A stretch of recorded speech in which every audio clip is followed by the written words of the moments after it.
उम्मीद लगाए बैठे हैं कि चंद्रयान-3 की जो यात्रा है वो आज कामयाब तौर पे मुकम्मल होगी। हम उस इंतज़ार में हैं कि कब चांद से तस्वीर और रील उस जगह से भेजी जाएगी जहां पे आज तक किसी भी मुल्क ने, जिसको अंग्रेजी में सॉफ्ट लैंडिंग कहते हैं, वो नहीं किया है। अगर चंद्रयान-3 की ये यात्रा आज कामयाब हुई, जिसकी हम उम्मीद लगाए बैठे हैं, तो हम उन मुल्कों के साथ गिने जाएंगे जिन्होंने चांद पे इस तरह का काम किया है। और साउथ जो पोल है चांद का, ये पहली मर्तबा होगा कि किसी भी मुल्क ने यहाँ पे इस तरह का प्रोब भेजा होगा।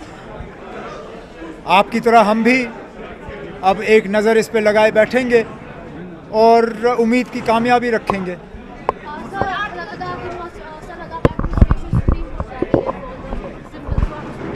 मैंने अपनी तकरीर में कहा, मैं उसका कहना ही नहीं है, मैंने कह दिया उस पर।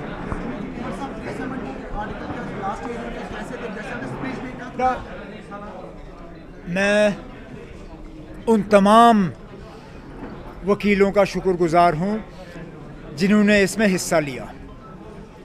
शुरुआत कपिल सिब्बल साहब से हुई और शायद आखिर में, अगर जो कल चीफ जस्टिस साहब कह रहे थे, शायद मुजफ्फर बेग साहब या गोपाल शंकर नारायण इसमें आखिरी वकील होंगे।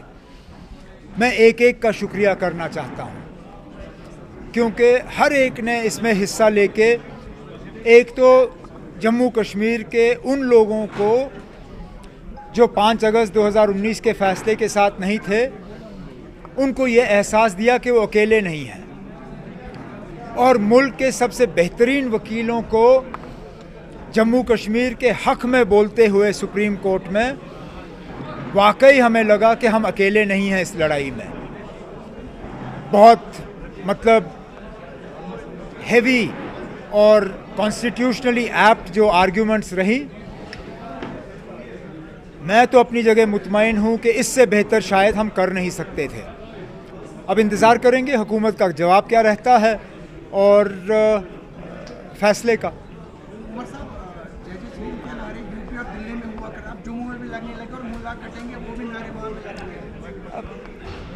यहाँ कुछ लोगों की नफ़रत फैलाने की आदत है। अफसोस इस बात का कि हुकूमत उनको इजाज़त देती है। हमने हमेशा ये सुना था कि गवर्नर रूल का कोई पॉलिटिकल फेस नहीं होता, वो ए पॉलिटिकल गवर्नमेंट होता है, वो सियासत से ऊपर उठ के मतलब हुकूमत करते हैं। लेकिन ये पहली मर्तबा हमने देखा है कि गवर्नर रूल को में भी इस तरह की सियासत और इस तरह के नफ़रत को फैलाने की इजाज़त दी जा रही है। मैं लेफ्टिनेंट गवर्नर साहब से इतना ही उम्मीद रखूँगा कि जिस मुल्क के आइन का उन्होंने शपथ लिया, उस मुल्क के आइन को यहाँ पे वो लागू रखें और इस तरह की चीज़ों को इजाज़त ना दें। बस।